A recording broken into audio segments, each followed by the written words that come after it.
Verna, malapit ng birthday ng anak mo. Magpapaparty ka ba? Tanong ni Judy sa kanyang anak. Di ko pa alam, ma. Sobrang busy ko kasi sa trabaho eh. At di ko na talaga alam kung paano hahatiin yung oras ko. Anak, sabi ko naman kasi sa'yo noon, ikaw na lang mag-manage ng asyenda natin. Nang sa ganun, ay hindi ka ganong ma-stress. Tingnan mo ngayon nga, nagbunga na yung pagpili mo. Ma, may share din naman tayo sa bangkong pinagtatrabuhuan ko ah.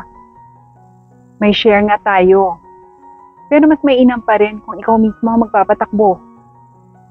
Ma, na-stress na nga ako kahit manager lang ako.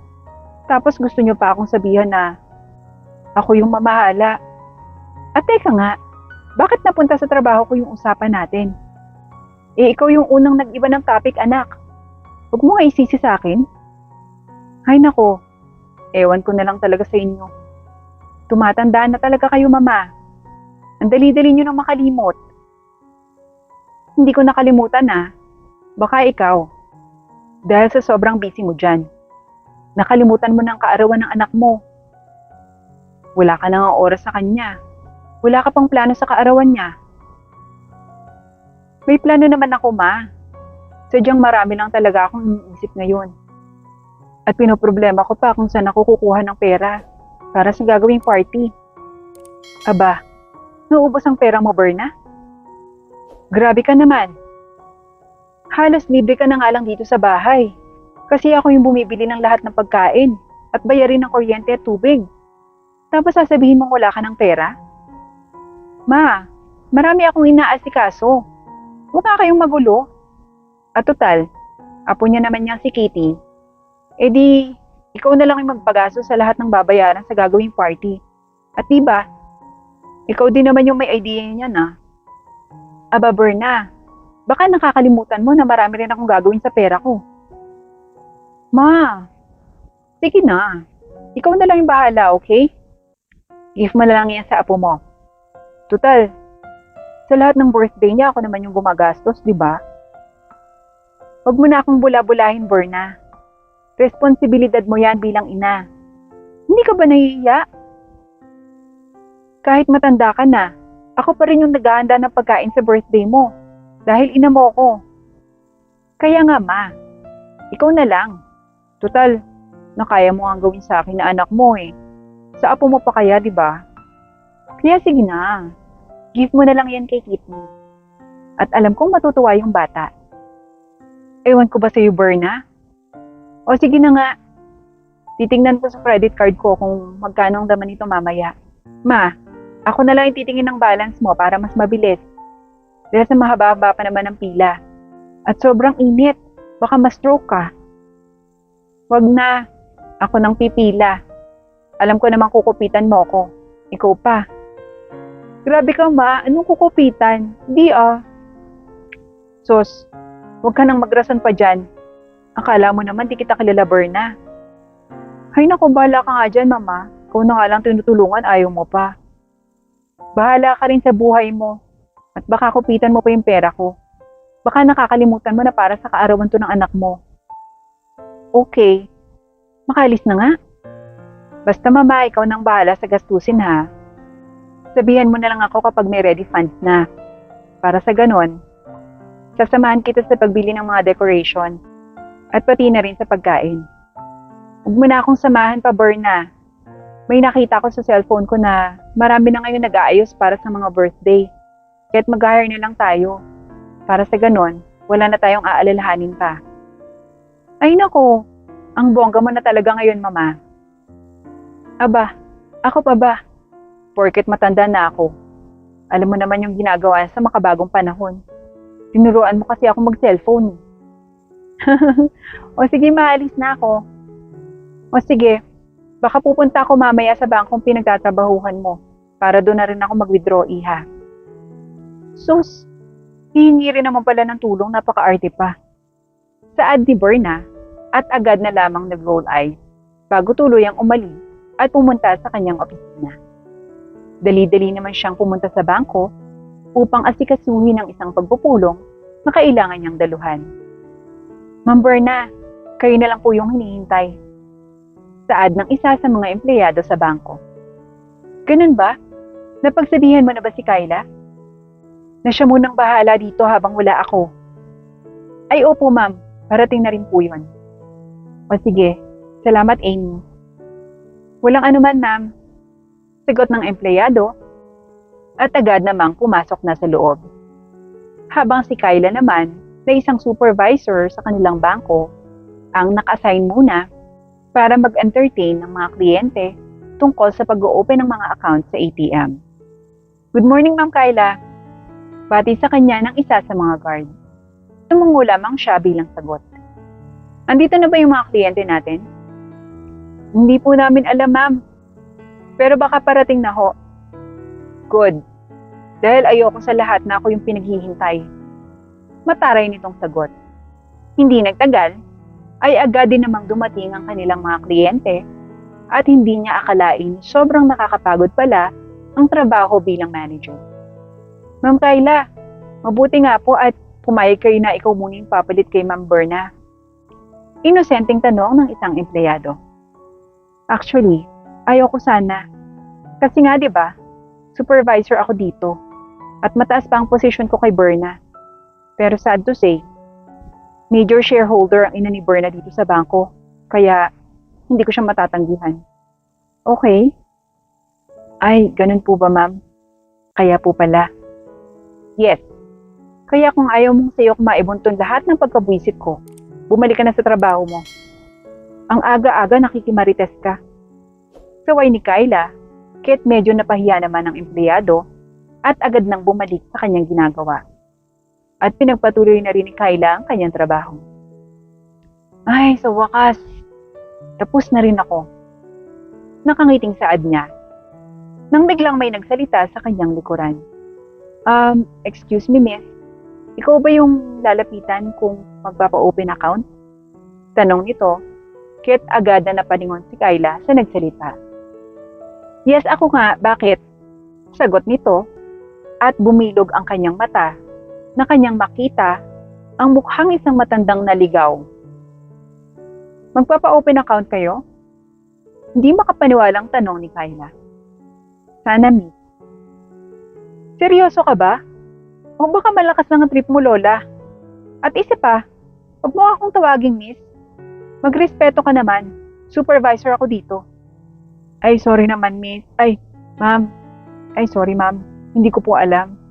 And yes, seryoso po ako. Mukha po ba akong nagbibiro? Weh, Lola, baka di kayo nakainom ng gamot nyo. Kahit napadpad kayo dito. Bangko ho ito at hindi ito mall. Alam ko po ma'am, magtatanong po ba ako ng open account kung hindi ko alam na bangko ito? Ay, aba, ang taray mo rin ano. Alam mo, visit na nga ako sa trabaho kong ito ngayon. Dadagdag ka pa. Sige na nga, kung magpapa-open account ka, siguraduhin mo lang na malaking pera yan ha. Sa gayon, may benepisyo rin yung bangkong ito. Sure. Magdedeposito lang sana ako ng 1 milyon. Ano? 1 milyon? Baliw ka ba? Hindi ako baliw, iha. Kaya't gawin mo na lang yung trabaho mo. Ay, aba. Nag-uutos pa. Iba talagang trip mo sa buhay dito, no? Pwes, umalis ka na lang dito at wala ako sa lugar para makipaglaro sa'yo. Chupik! Miss, seryoso ako. At bakit hindi ka ba naniniwala? Ba't nagtatanong ka pa? Nakita mo ba yung mukha mo sa salamin? O ayan, tingnan mo kung may maniniwala sa'yo. Kaya alis na. Miss, wala naman sa kasuotan ng basihan. Huwag ka nang umangal-angal pa dyan. Aalis ka ba o hindi? Hindi ako aalis hanggang hindi pa ako nakakakuha ng ATM ko. Ay, ang tindi mo tanda. Alis na nga, ayaw mo? Pwes, pinipilit mo ko ha. Banta ni Kyla at agad na kinaladkad palabas ang matanda. Huwag ka nang babalik dito. Ang lakas ng trip mo, no? Ayan, pumunta ka na lang ng ospital at magpa-check up ng utak mo. Baliw. Pagsisisihan mong ginawa mo na to, miss, baka hindi mo ako kilala. Nagbabanta ka ba? Ay, natakot ako. Hindi ako nananakot, miss. Ginagawa ko talaga. Talaga ba? Umalis ka na nga dito? Nakakabwisit ka. At tinatakot mo pa ako? Bakit? Ano bang kaya mong gawin? Kaya mong bilhin ang bangkong to? Tingnan mo nga yung sarili mo. Ang lakas talaga ng trip mo. At baka gusto mong tumawag pa ako ng mga pulis at sabihin nakadrugs ka. Miss, huling banta ko na to sa'yo. Tumigil ka na at papasukin mo ako sa loob at gawa ng account. Kahit kailan, hindi ka na makakapasok pa sa loob, okay? Ang tigas-tigas talaga ng utak mo. Umalis ka na nga. Hindi ako aalis dito. At baka ikaw ang aalis kapag nalaman mo ang totoo. Ewan ko sa'yo. Ang lakas ng trip mo. Akala ko ba mga teenager lang yung nalululong sa droga? Pero bakit pati matatanda na rin yata? Pwes, inubos mo ang pasensya ko, iha. Malamig na saad ng matanda. Sa pagkakataong ito, ay agad namang kinabahan si Kyla. Subalit nagpanggap pa rin siya na walang pakialam. At bakit? Anong gagawin mo? Tatawag ka ba ng pulis? Go lang. Tingnan natin kung sino mapapahiya. Sige, tingnan natin. Sagot ng matanda nang may mapaghamon ng ngiti na siyang naging dahilan upang magalit si Kayla. Puntahan mo ako sa labas ng bangko ngayon din. Andito ako. At pinagtatabuyan ako ng supervisor daw siya. At hindi ko alam na may ganito palang ugali na empleyado ang bangko nyo. Nakakahiya talaga. Sige na, bilisan mo na. Nainip na ako dito. Saad ng matanda sa kanyang kausap sa cellphone nito. Pulis ba yun? Ang lakas talaga ng trip mo, tanda. Hay nako, makaalis na nga lang. Mamamatay ako sa katatawa sa mga ginagawa mo. Nagpapanggap siyang may kausap kahit wala naman. Natatawang saad ni Kayla at aalis na sana siya nang biglang lumabas si Berna. Mama, ano na namang kaguluhan to? Miss Berna? Gulat na tanong ni Kayla. Kayla, anong kaguluhan to? At mama, bakit nasa labas kayo? Anong ginagawa niyo dito? Istorbo kayo sa meeting ko. Teka nga, Miss Berna. Mama niyo ang matandang ito? Oo, Kayla. Bakit?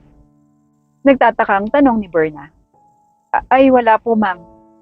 Kinakabahang sagot na lamang ni Kayla at biglang nalumo sa kanyang nalaman.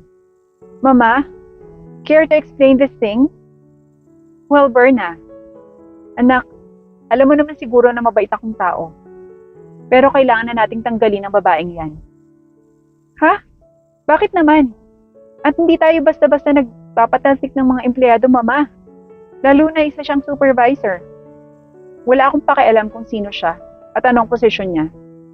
Sabihin mo kay Anton, kung gusto niyang hindi kukunin lahat ng ininvest ko, ay tatanggalin niya ang walang iyang babaeng ito. Akala mo kung sino? Ang tapang-tapang. At ipinagtabuyan niya ako at kinaladkad palabas ng bangko. Ano? Nagulat ka ba? Hay nako. Alam mo naman, Berna, ang panahon ngayon. Puno ng plastic at manloloko. Kaya't ayan, kailangan mong magbalat kayo para lang malaman mo kung sino talaga ang totoong kulay nila.